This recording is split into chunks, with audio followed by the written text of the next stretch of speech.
Hi guys, it is time for wisdom number 35, and that's Epiphanies on anger. So if you've been watching my videos, hopefully one of the things you've picked up is that I'm not one of these people that gets angry very often. You know, as a young person, there was quite a few people around me that were pretty free with their anger, and you know, when the older generation does it, it tends to infiltrate into the younger generations too. And I remember one time I was driving from Geelong to Melbourne with my older brother, and we had a traffic jam that went for miles and miles and miles, and there's nothing you could do about it. My brother was slamming the wheel, and he was carrying on like a pork chop, and I was just like, the only person that was impacted by his anger at that point was me, and nothing changed. So anger is one of those things that, I don't know, just as the years have gone on, I'm just not interested. I don't want to be angry. I really don't. I really work hard not to be.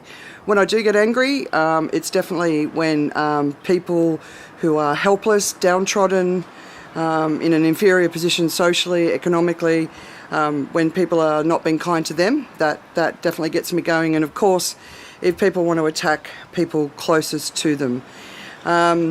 So yeah, so I'll step up. I'll step up for myself. I'll step up for other people. But I prefer not to. In fact, at work once, I remember I was 23, I was heading up communications for an aerospace company. It was a pretty incredible job for the age I was. But I walked into the CFO's office, and he was really, really rude to me. And I said to him, "Oh, you don't get to speak to me that way. You know, who do you think you are?" And I turned around, and the CMO was standing directly behind me. And I was like, "Oh, well, great, there you go, there's that job gone." But the CMO came into my office afterwards, and he said, good on you for standing up for yourself." And the next day the CFO came in and apologised to me. So I learnt pretty early on that standing up for myself and being true to myself, it was something that was respected. So I'm a fairly feisty pants when I want to be.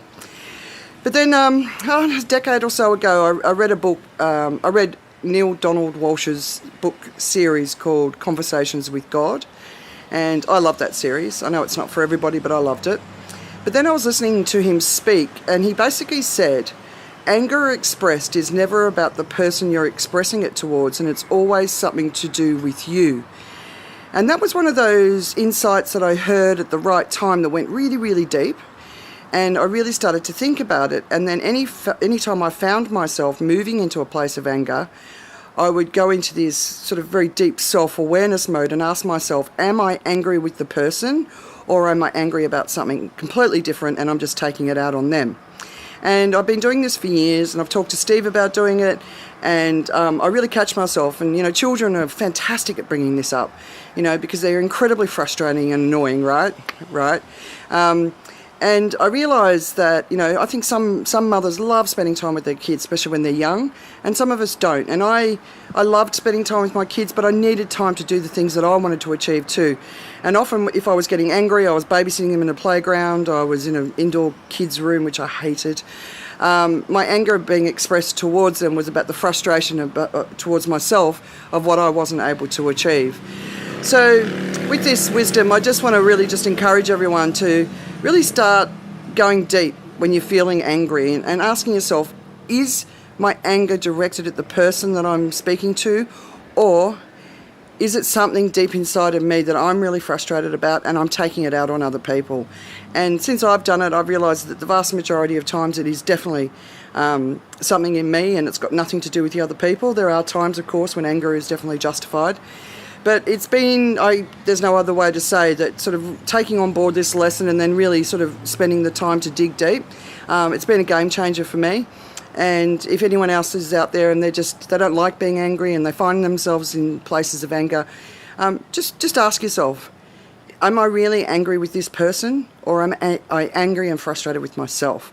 Because if you know, then you can sort of get your anger a little bit more under control.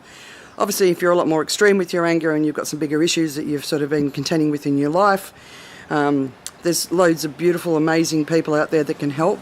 So I want to encourage people to do that. But if you just want to, you know, just chop the edges off anger, then it's what I've discovered, that self-awareness, digging deep, asking yourself the hard questions, the honest questions.